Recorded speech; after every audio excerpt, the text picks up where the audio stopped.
If I played about a picosecond of this track, what comes to mind?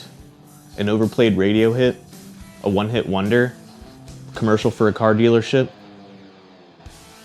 Whatever it triggers in your brain, odds are you're not thinking, ah, the band that gave us one of the most technically underrated guitarists of the late 80s.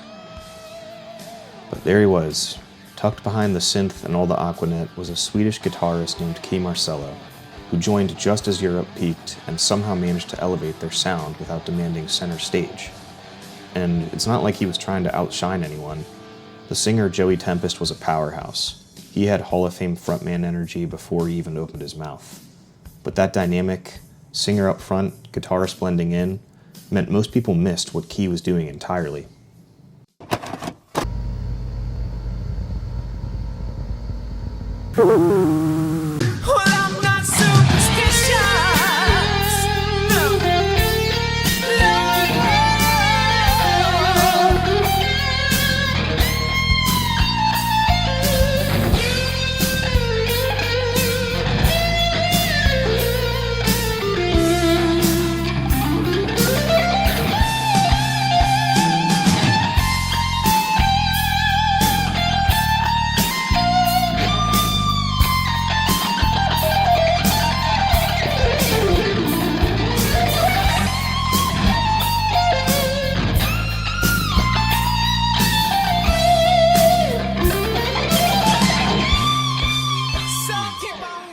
That was Kee's solo from Superstitious, easily one of the most underrated power ballads of the era. Kee had a way of structuring solos with emotional hooks that repeated in variations throughout. They didn't just shred, they said something. This guy was the perfect fit for late 80s Europe, a player who could fulfill the era's mandatory shredder quota, but do it tastefully.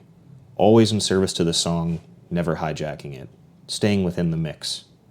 That being said, Kee could absolutely throw down. He just chose his moments.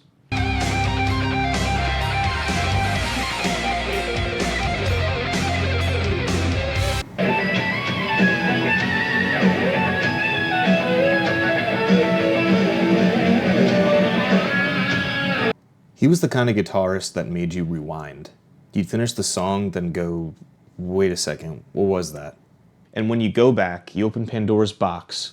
Tucked between these slow melodic passages are these blazing, surgical fast natural minor runs, just hidden in plain sight. Almost like it's some kind of inside joke.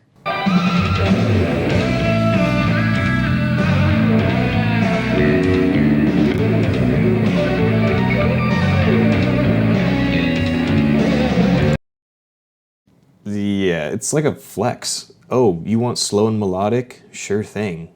He does it. Then he ends with this partially chromatic and dissonant full-neck chaos. He absolutely turned up the dial when it came to live performances, too. Probably just to remind you he potentially could have been in Racer X if he felt like it. Europe's guitarist history is kind of poetic. John Norum, the original guitarist, left because he thought the band's sound was getting too bubblegummy and spandexy. In response, the band brought in someone who took John's blueprint and basically ran it through a turbocharger. You can clearly hear that shift on the albums Out of This World and Prisoners in Paradise. No disrespect to John, but Kee Marcello played heavier, faster, and flashier, with an air of complete indifference. He strolled in, laid down solos like he was barely trying, and vanished into the sunset like some kind of Swedish Batman, casually saying, "Yeah, I think I'll focus on my own stuff now." Meanwhile, John returned, possibly after watching it all unfold and thinking, wait a second, this is exactly what I wanted in the first place.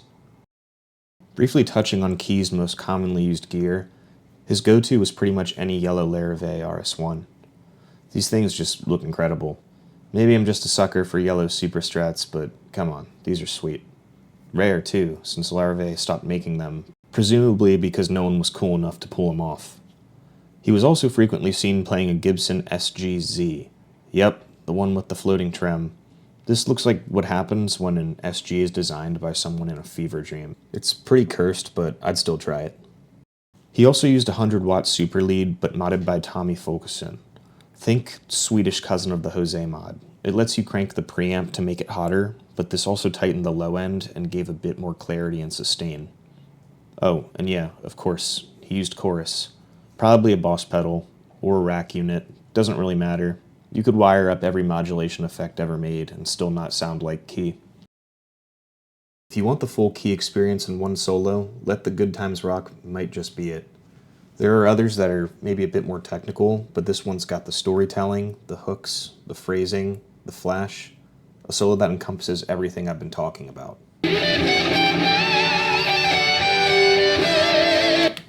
Right here, you've got this pre-bend that just sings. It's subtle, but it mirrors Joey Tempest's vocal phrasing perfectly. It's not just a lick, it's like a conversation with the melody. And here, he drops in one of his signature fast, natural minor runs.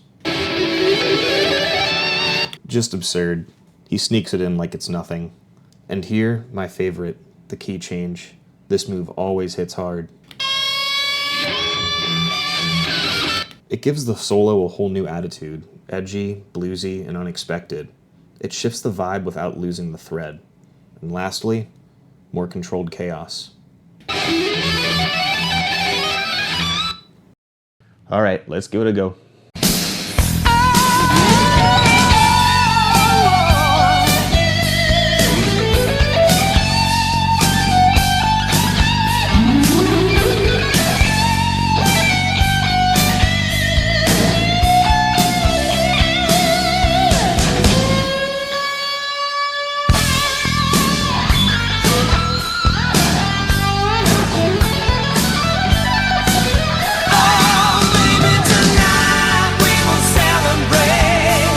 Europe during the Kee years had no shortage of melodic anthems. Sometimes it's actually kind of nice to pause the headbanging, hold up a lighter, act like you're in an 80s movie montage. He's exactly the kind of guitarist any band would kill to have.